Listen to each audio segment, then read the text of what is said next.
Hello, my name is Cassie Liarde, and today I'll be presenting some of my recent research exploring autistic discourses on Twitter.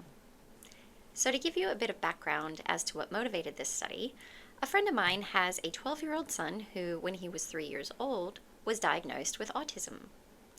Now, my friend Steph had been a pediatric dentist and had been trained how to interact with autistic children, but when her own son was diagnosed, she quickly learned that her professional training was extremely limited. And in reality, she knew very little about autism or the experience of autistics. Over the years, Steph read a range of books, went to seminars, parent training courses, you name it. But in the end, do you know where Steph ended up learning the most about autism and the experiences of autistic individuals? It was on Twitter. And it turns out Steph is not alone. Social media discourse about autism has been around for almost 20 years or so and has involved a range of different voices. Historically, some of the most active participants in these discussions have been those treating, studying, or caring for those diagnosed with autism, such as psychologists, researchers, educators, and parents. However, in more recent years, autistics have become increasingly active in these online discussions, sharing their lived experiences and advocating for different issues related to autism. So before we dive into the study, let's look at what autism is and why the internet and microblogging sites such as Twitter are so important for autistics. First observed by Asperger and Kanner in the 1940s, autism has come to be defined as a partly genetic, lifelong, neurodevelopmental condition characterized by social and communication differences and repetitive behaviors. The Diagnostic and Statistical Manual of Mental Disorders, the DSM, has historically been used by health professionals to diagnose autism during childhood. While many children are still diagnosed according to DSM guidelines, there is an increasing number of self-diagnoses occurring later in life. These are individuals who often grow up feeling different about their experiences, but didn't necessarily have access to the healthcare professionals needed for a diagnosis. And so later in life, they found their experiences align with a set of common symptoms, and they've self-diagnosed. So just a quick note on some terminology, and this is something I've had to learn through the course of this study. There are two primary ways to describe someone who has an autism diagnosis. One way is to say that they are an autistic person. Another way is to describe them as a person with autism. The former is an example of Identity First Language, or IFL. The latter is an example of Person First Language, or PFL. I do wish to clarify, though, that neither of these terms are universal. And out of respect, I think it's best to always ask the individual what their preference is. For purposes of this investigation, we've chosen to follow the lead of those who voice a preference for identity-first language. So you'll hear me use the term autistics rather than people with autism. So let's start with what we know about autistics and social media. We know that because of their differences in communication, when autistics engage in synchronous face-to-face conversation, they often experience sensory overload. They can often find it challenging to process so much visual and verbal stimuli simultaneously.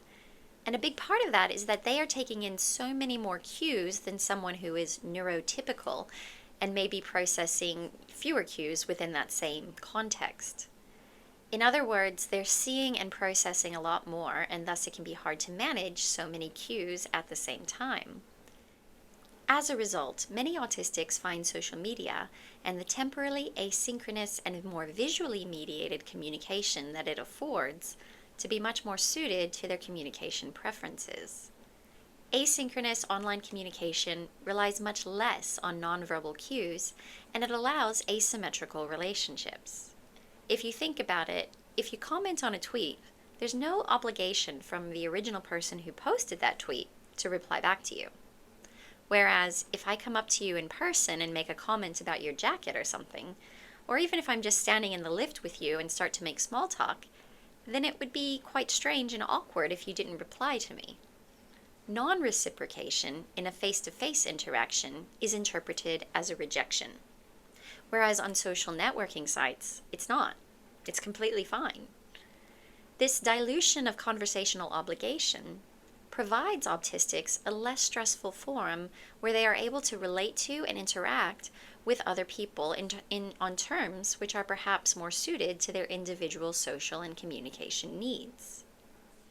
So now that we know a bit more about why autistics are particularly active on social media, let's have a quick look at what we know about their engagement online. In other words, how have autistic discourses on social media been explored? Research has explored how autistics use social media to affiliate with other like-minded users and to share their lived experiences. They also use it to challenge mainstream disability narratives and what is referred to as deficit discourses around autism.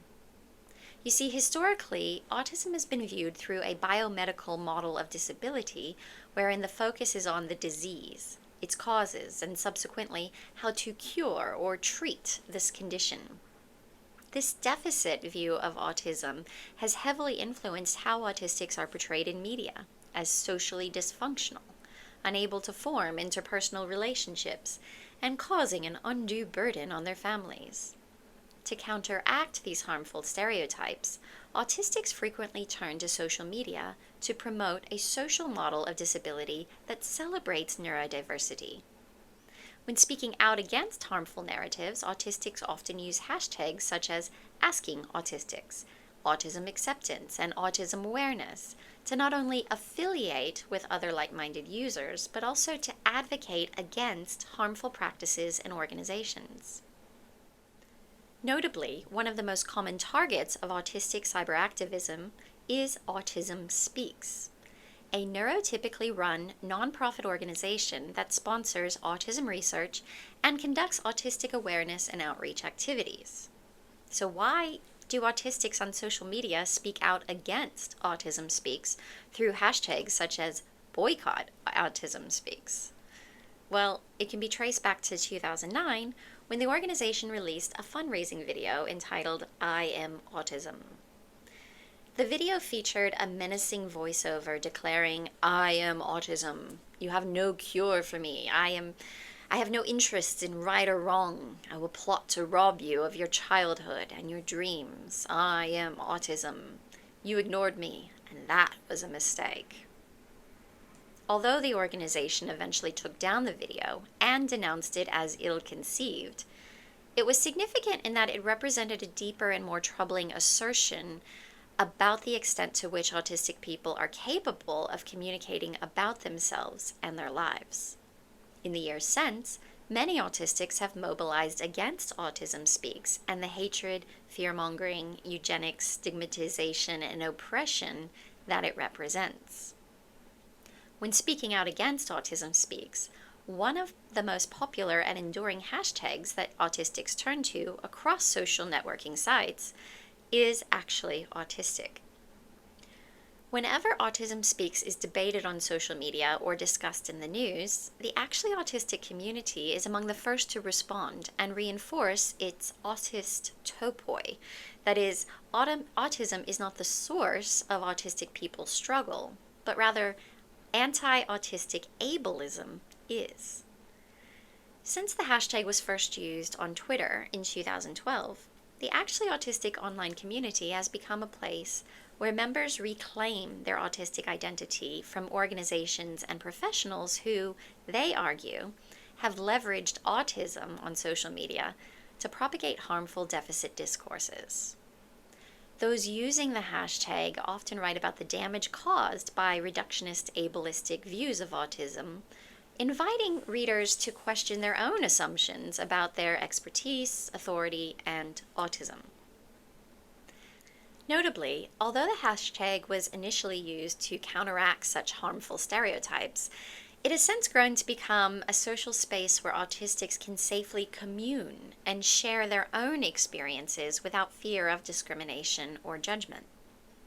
Over the years, the Actually Autistic hashtag has been variably explored through the lenses of rhetorical studies, narrative analysis, critical autism studies, and media discourse. For example, Egner 2022 explored how autistics use their social media presence to build virtual learning communities to educate the world on what it means to be autistic.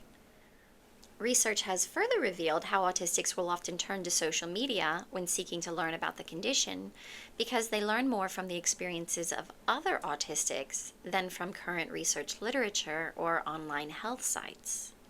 Some research even suggests that autistic social media users specifically seek out actually autistic posts, as they view such messages as more valid and trustworthy. While these studies provide significant insights into autistic discourses and rhetoric on social media, they are largely guided by sociological theories rather than informed by linguistic evidence. The present study seeks to diverge somewhat, applying a linguistic lens of analysis to explore how members of the actually autistic online community share and contest values through an examination of the patterns of evaluation expressed in actually autistic tweets. Specifically, this study uses a linguistic lens of analysis to examine the evaluations voiced in actually autistic tweets and explores how these evaluations function to align members to the wider ambient audience with the values that they share. In other words, when we see a post such as this, we know that it's full of evaluation, some more overt than others. For example, hate. It's pretty explicit. Other evaluations are more subtle. For example, they certainly don't speak for me. That's a rejection of the organization. An evaluation of Autism Speaks as not being a reputable, reliable, or inherently good organization that has the right to speak on my behalf. In both of these instances of evaluation, there is a shared target, Autism Speaks. When a number of tweets voice similar evaluations toward a shared target, we can start to see how members of that discourse community are engaging in what's known as ambient affiliation.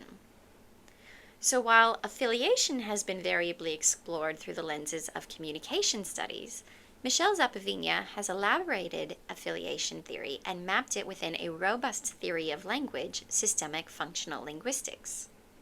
This is the lens of analysis that we'll be using today. To explain this concept, Michelle notes that the affiliation is ambient in the sense that the users may not have interacted directly, and likely don't even know each other and may not interact again.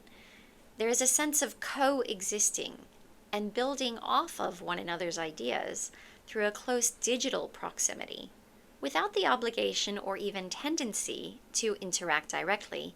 The experience and the relationship is ambient. Within ambient affiliation, we are interested in these evaluations because interpersonally charged tweets, such as this one, invite the ambient audience to align with their bonds. If I am using this hashtag #ActuallyAutistic, then I am promoting my ideas and evaluations as aligning with the values held by the wider Actually Autistic community. And we do so by tabling or offering to our ambient audience these bonds. The ambient audience can choose to reject or ignore the bonds that I'm offering them, or they can choose to affiliate with and align with these bonds. So what do we mean by bonds? Before we can understand what a bond is, we need to understand couplings. Couplings are the key unit of analysis used within the social semiotic theory of affiliation that we will draw upon in this study. Couplings are the linguistic evidence for the social semiotic unit of bonds. In other words, couplings allow us to systematically conceptualize and identify bonds using linguistic analysis based in SFL theory. Couplings involve the co-selection of evaluation with an ideational target. And specifically, we're looking at the co-selection of these ideational targets with attitudinal evaluations as mapped within the SFL system of appraisal. We can see two examples of this in this tweet. Who or what is our target? It's the organization Autism Speaks.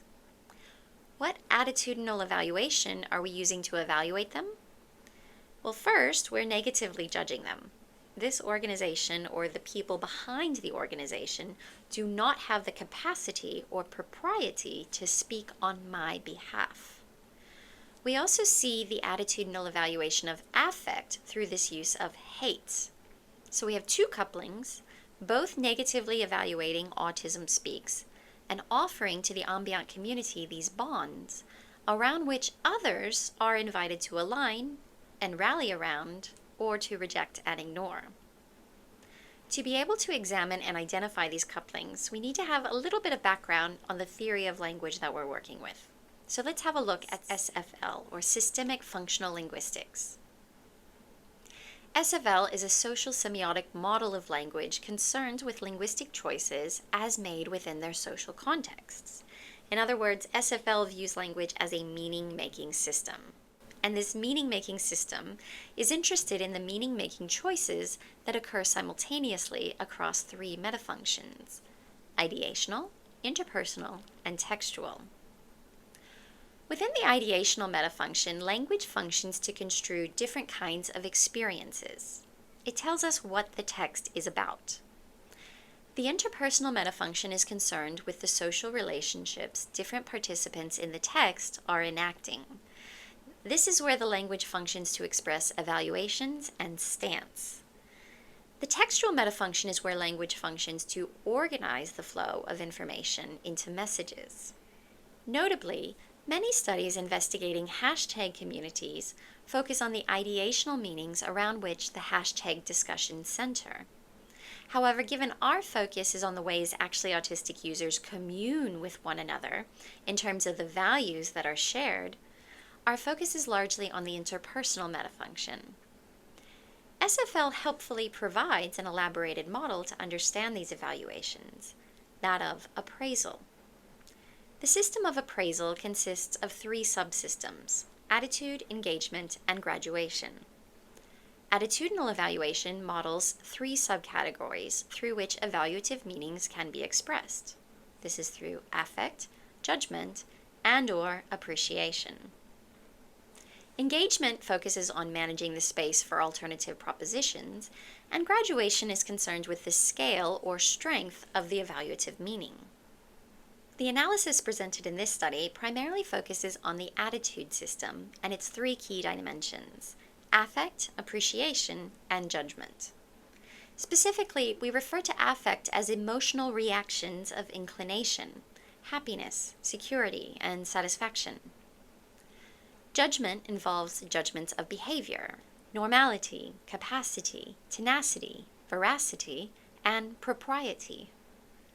And appreciation involves the evaluation of things, such as impact, quality, balance, complexity, and valuation.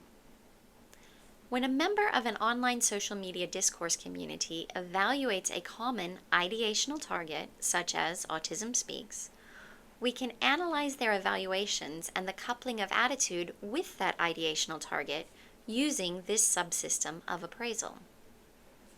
Remember, we're looking at this co-selection of ideational targets with attitudinal evaluation, which form evaluative couplings. And these couplings are the key unit of analysis within the social semiotic theory of affiliation that we will draw upon in this study. Couplings enable us to look beyond the feelings or opinions being expressed to examine how these feelings or opinions or attitude are associated with experience, ideation. Specifically, we're interested in the intersection of interpersonal evaluations with ideational experience.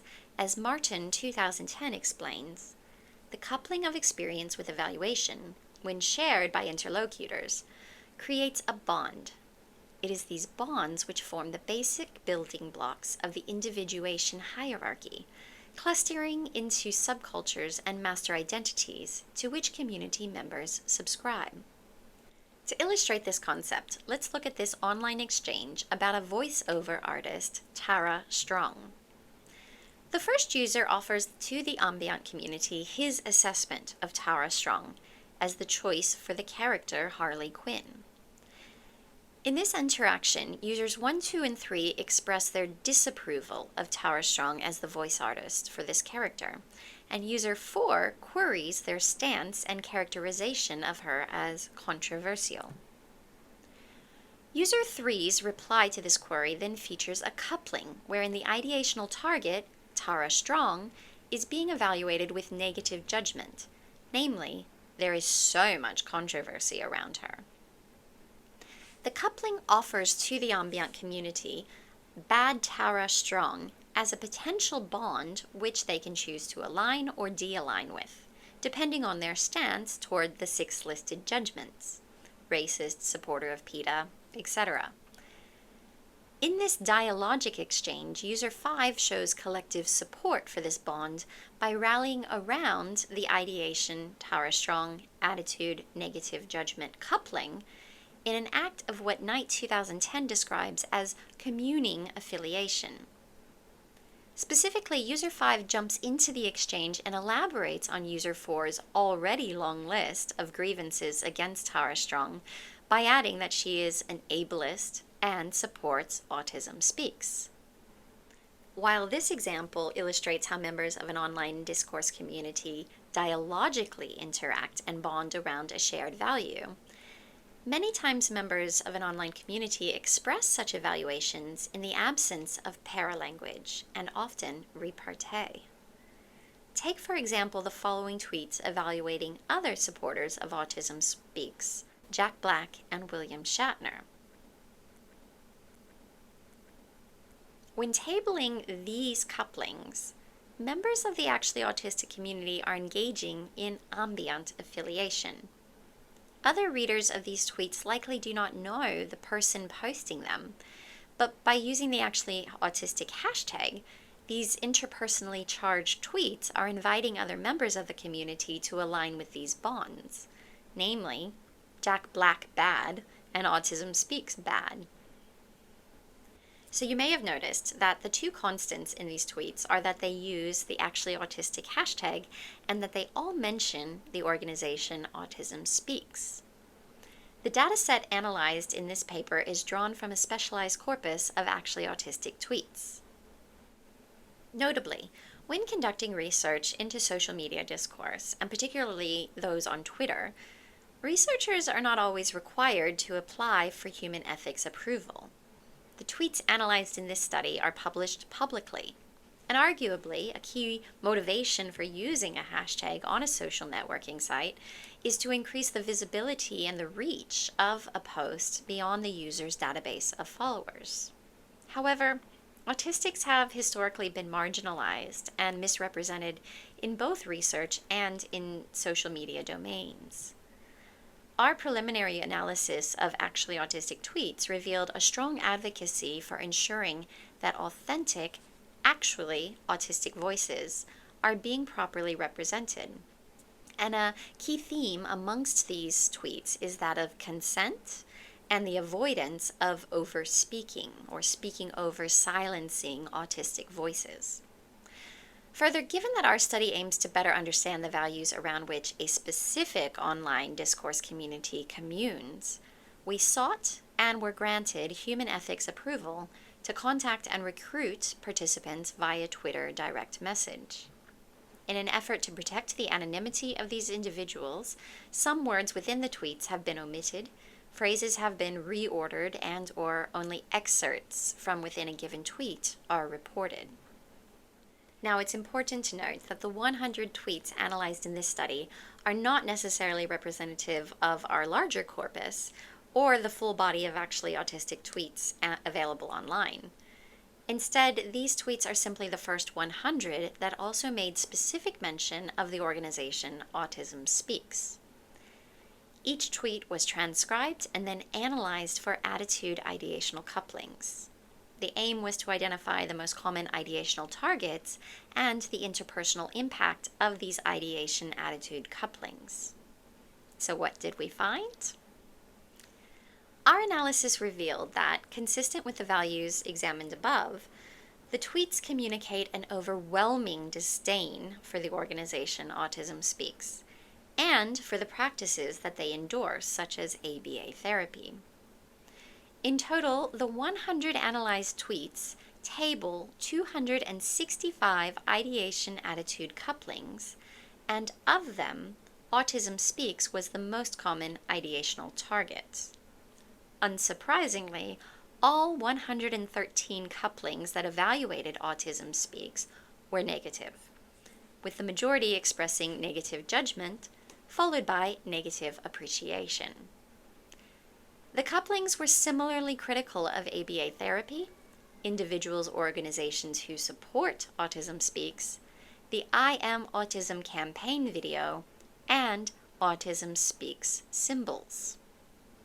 To illustrate this tendency to direct negative attitude towards Autism Speaks, consider the prosody of negative appreciation and judgment expressed in the following post.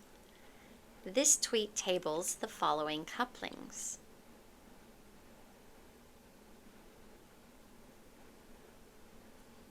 While the tweet opens with positive appreciation for the Actually Autistic community's response to the advertisement, worth mentioning, the post quickly shifts to negative appraisals. The I Am Autism advertisement is evaluated with negative appreciation, horrible, and negative judgment, done a lot of harm. Similarly, Autism Speaks is evaluated with negative appreciation, very much not autism affirming. This negative evaluation extends to anyone who supports Autism Speaks or who uses symbols commonly associated with them, such as the color blue or the puzzle piece. For example, the following tweet calls out the actor William Shatner, a prominent supporter of Autism Speaks. This tweet tables 7 couplings. William Shatner, negative judgment. He, William Shatner, negative judgment. You, William Shatner, and the general public, negative judgment. Autism Speaks, negative judgment.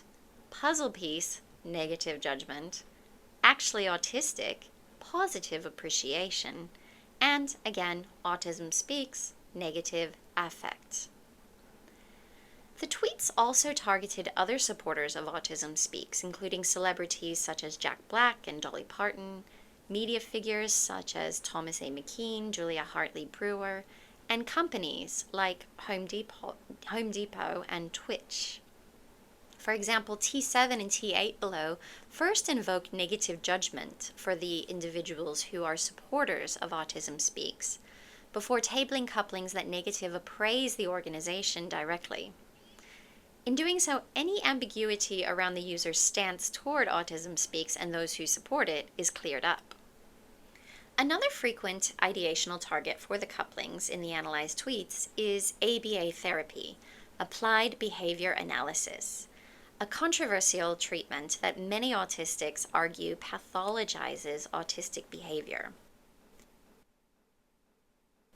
As the table I presented before illustrates, almost half of the couplings expressed negative judgment, with a further 15% expressing negative appreciation towards ABA therapy.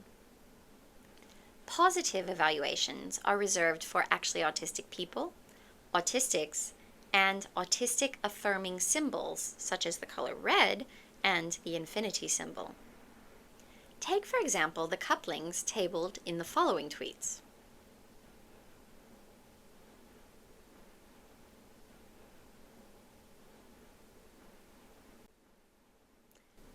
Back when hashtags first emerged, they were a way to categorize messages, marking key words or topics in a tweet, thus serving an ideational function.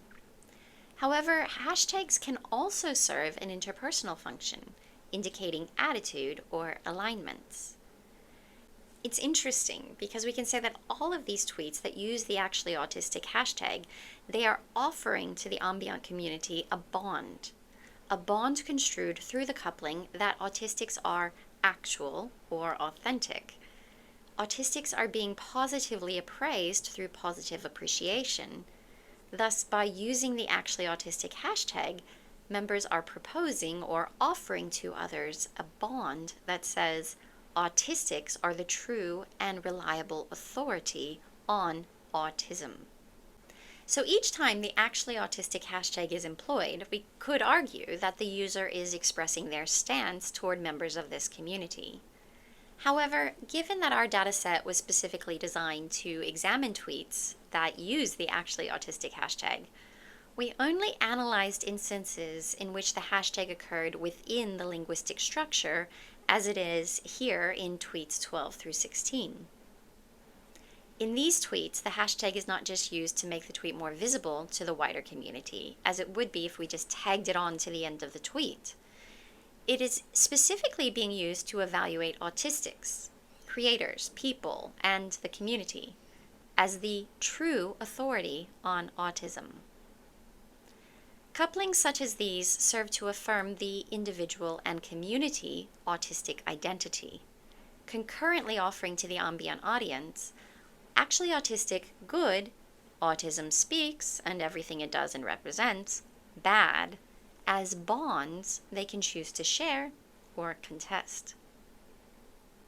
So, this study has used the system of communing affiliation to explore how actually autistic tweets about autism speaks forge different kinds of interpersonal alignments with the potential ambient audience. The 265 couplings tabled in these 100 tweets offer to the ambient audience two primary bonds which they can choose to align with or contest. First, the recurrent coupling of autism speaks, everything they endorse, and everyone who endorses them, with negative judgment and negative appreciation, can be interpreted as a mass rallying around a bad autism speaks bond.